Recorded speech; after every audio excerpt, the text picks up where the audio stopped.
Hello guys. CSIR net की तरफ से ट्वीट आ चुकी है कि they are going to conduct the exam any time between May 2023 and June 2023। तो आप मान के चलिए कि मोस्ट प्रोबेबली मई या जून में आपका एग्जाम होगा ही डेफिनेटली।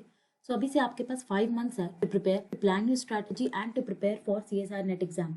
और उन्होंने ये भी ट्वीट किया है कि मे बी वो दोनों exam combine, they are combining both the exam, that is December 2023 and June 2023। So maybe seat ज़्यादा हो या I don't know, but most probably अगर चलो सीट ज़्यादा होती है तो आपके पास एक अच्छी अपॉर्चुनिटी है, और अगर नहीं भी होती है तो अभी आपके पास 5 महीने हैं प्रिपेयर करने के लिए, to plan your studies, to make strategies. You have 5 months. तो अपना प्रिपरेशन अब आज से, अभी तक चाहे आपने कुछ भी पढ़ लिया हो, चाहे आपने जो भी पढ़ा हो, बट आज से अपना प्रिपरेशन, अपनी स्ट्रैटेजी को बिल्डअप करिए, और आज से एक राइट प्लान पे स्टडी करिए ताकि आपका ये 5 मंथ यूटिलाइज हो और आप क्रैक कर पाए सीएसआर नेट का एग्जाम। सो गाइज, आपने अब तक जो भी पढ़ा हो, आपको आइडिया लग गया है कि आपका स्ट्रॉन्ग पॉइंट क्या है, आपका वीक पॉइंट क्या है, आपको पता है आप कौन कौन से टॉपिक्स आपको आते हैं। तो अब अपना एक शेड्यूल बनाइए।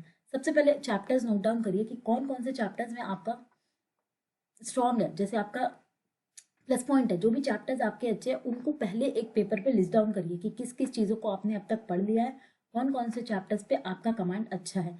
अगर आपको नहीं पता चला तो एक बार सारे चैप्टर्स को ओवरव्यू देखो और देखो कि आपका किस चैप्टर में आप स्ट्रांग हो। आपने अब तक कौन कौन से चैप्टर पढ़ लिया, प्लीज़ उनको लिस्ट डाउन करिए और देखिए कि नंबर ऑफ चैप्टर सफिशिएंट है कि नहीं आपके एग्जाम कंडक्ट करने के लिए। अगर वो सफिशिएंट है तो अब सिर्फ उन पे फोकस करना है आपको, और अगर वो नहीं है तो और चैप्टर्स लीजिए और उठाइए और उनको फिर उनकी प्रिपरेशन स्टार्ट करिए। सो अब आपने पहला चैप्टर, आपने चैप्टर्स लिस्ट डाउन कर लिया टोटल, अब आपको पहला चैप्टर उठाना है और उसको कंप्लीट करना है। ऐसे करते करते 3 महीने में आपका टारगेट होना चाहिए कि आपका पूरा चैप्टर्स कंप्लीट हो जाए जो भी आपने सोचा है। चलो अगर आपने 1 महीना और ले लिया, 4 मंथ्स आपने लगा दिए, but at the end of March आपका सारा चैप्टर कंप्लीट हो जाए। मार्च या अप्रैल 15 तक आप अपने सारे चैप्टर फिनिश कर लो। प्लीज़ ऐसे अपना प्रिपरेशन स्ट्रैटेजी बिल्डअप करो कि अप्रैल 15 तक आपके सारे चैप्टर्स जो भी आपको नेट में पढ़ने हैं, जो भी आपने लिखा है, जो भी आप सोच रहे हैं, वो सब क्लियर हो जाए। सो ऐसा बिल्डअप करो कि अप्रैल 15 इज द लास्ट डेट। आप ऐसे ही मान लो कि आपका अप्रैल 30 को एग्जाम है और आपको 15 तक सारा सिलेबस कंप्लीट करना है, ताकि आप एक मंथ सिर्फ और सिर्फ क्वेश्चन प्रैक्टिस को दो। तो अभी बहुत टाइम है, जनवरी फरवरी मार्च, चलो 15 जनवरी हो गया, 15 फरवरी, 15 मार्च, 15 अप्रैल, 15 अप्रैल तक टाइम दो और अपना प्रिपरेशन जितने भी 3 महीने में आपको करनी है, जो भी टॉपिक है सबको आप एक बार देख लो। अब करना आपको ये है कि सपोज आपने आज पहला चैप्टर उठाया, उस चैप्टर को पढ़ो, उसके सब चीज़ें नोट डाउन करो, फॉर्मूलाज नोट डाउन करो, क्वेश्चंस देखो प्रीवियस ईयर, और उसके बाद दूसरा चैप्टर लो। बट संडे को, हर संडे ऐसा रखो कि आपने जो भी पढ़ा है उसको आप रिवाइज करोगे। ऐसे करते करते आप 2 घंटे ही दो रिवीजन पे, 3 घंटे ही दो, 1 घंटे ही दो, बट रिवाइज करो, ताकि आपका एट द एंड सारा इकट्ठे रिवीजन करने का बर्डन भी कम हो जाएगा। और अगर आप जो चीज़ आज पढ़ रहे हो ना, और अगर आप इसको छोड़ दो और फिर अप्रैल में आप दूसरी चीज़ पढ़ के एंड करो, और तब आप सोचो कि मैंने तो ये सब पढ़ लिया, तो आप आज वाली चीज़ भूल जाओगे अल्टीमेटली।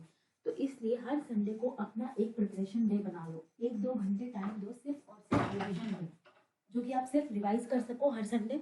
सो ऐसा बिल्डअप करो कि आपने आज जो पढ़ा, अब से आज मंडे कल हो जाएगा, मंडे से आप एक हफ्ते जो भी चीज़ें पढ़ोगे, जितने भी चैप्टर्स, जितना भी गोल आप कंप्लीट करोगे, संडे को आपको उसको रिवाइज करना है, ताकि एट द एंड जब आप अप्रैल में रिवीजन करोगे तो आपका पहले वाली चीज़ें आपको बिल्कुल याद हो गई होंगी।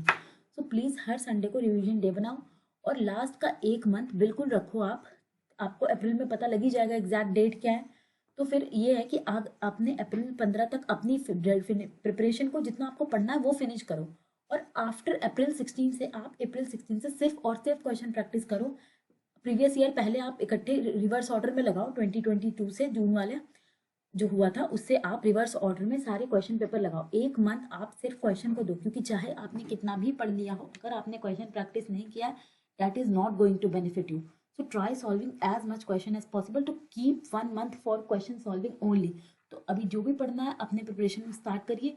अगर आपने इनऑर्गेनिक में जाना है, ऑर्गेनिक में जाना है, उस चीज़ों को अपने प्रिपरेशन में इंक्लूड करिए। जिस भी चीज़ में आपने पीएचडी करने का सोचा है उसके चैप्टर्स को अभी से इंक्रीज करिए। अभी आपके पास 3 मंथ का टाइम है प्रिपेयर करने के लिए। सो अगर आपने इनऑर्गेनिक सोचा है, ऑर्गेनिक सोचा है, तो उस चैप्टर को, उसके चैप्टर्स को बढ़ाइए, ताकि आपकी इंटरव्यू की प्रिपरेशन भी साथ में हो जाए। अब सपोज आपने ऑर्गेनिक सोचा है, ऑर्गेनिक के चैप्टर्स लीजिए, सफिशिएंट है। उसके बाद इनऑर्गेनिक के चैप्टर्स लो, या फिजिकल, जिसमें भी आपका स्ट्रॉन्ग पॉइंट्स है।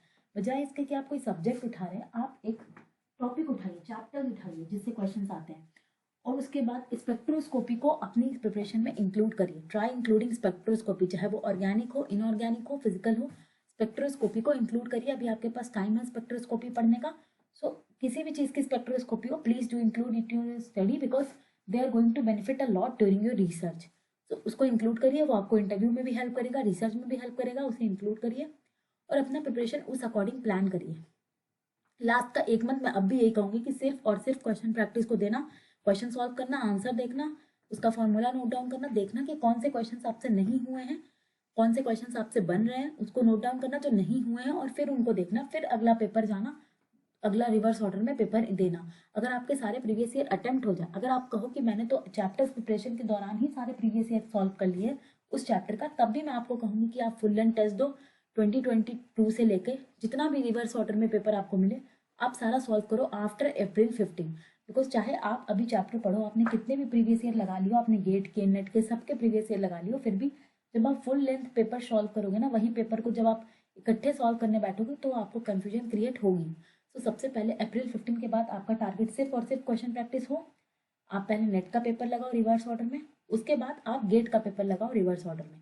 अगर आपका नेट का पेपर सारा हो जाएगा, मान लो एग्जाम नहीं हो रहा है, तो फिर आप गेट का पेपर लगाना शुरू करो एंड आई एम श्योर आपकी प्रिपरेशन अच्छी होगी। इसके अलावा एप्टीट्यूड को टाइम देना, बट एप्टीट्यूड के लिए आपको टाइम नहीं मिलता है ना, तो थोड़ा बहुत टाइम आप एक वीक में, कि चलो एक चीज़ ही, 2 चीज़ ही आप एप्टीट्यूड को देख लोगे, तो एप्टीट्यूड को छोड़ना मत। 1 घंटा आप संडे को ही टाइम निकालो, आप 1 घंटा संडे को रिवीजन के लिए निकालो, 1 घंटा संडे को एप्टीट्यूड के लिए निकालो, क्योंकि 30 मार्क्स आप आराम से गेन कर सकते हो। 30 नहीं भी आया 30 मार्क्स, तो आपका 20-25 मार्क्स तो आ जाएंगे, तो वो आपका एक स्कोर इन्हांसर हो जाएगा। सो एप्टीट्यूड 1 घंटा अभी से हर संडे को आप ऐसे रखो कि 1 घंटा आपने एप्टीट्यूड पढ़ना है। आप ऐसे करते करते अप्रैल तक आपका एप्टीट्यूड पार्ट भी कवर होगा। एप्टीट्यूड आपको नहीं पढ़ना, एप्टीट्यूड पढ़ने के लिए आप प्रीवियस ईयर लगाओ, देखो क्या ट्रिक है, क्या फॉर्मूला है। तो एप्टीट्यूड के लिए आप सिंपल प्रीवियस ईयर ही सॉल्व करो सबसे पहले, उसके बाद देखो उसमें क्या फॉर्मूलाज है, क्या ट्रिक्स है। बट हर संडे को एक उसको भी प्रिपरेशन स्टार्टिंग में रखो। और जैसा कि मैंने कहा कि अपनी प्रिपरेशन को अप्रैल 15 तक वाइंड अप करना, उसके बाद सिर्फ और सिर्फ क्वेश्चन प्रैक्टिस करनी है। उसके बाद भूल ही जाने कि अब आपके पास टाइम है, जस्ट आपको क्वेश्चन प्रैक्टिस करनी है। So please plan your preparation strategy accordingly. 5 महीने हैं, इस 5 महीने को यूटिलाइज करो और अभी से अपना, अब आज से ही अपना गोल डिसाइड कर लो। तो आई होप आपका एग्जाम अच्छा जाएगा। All the very best for your preparation, all the very best for your exams. Please do study and please do practice a lot of question. Thank you.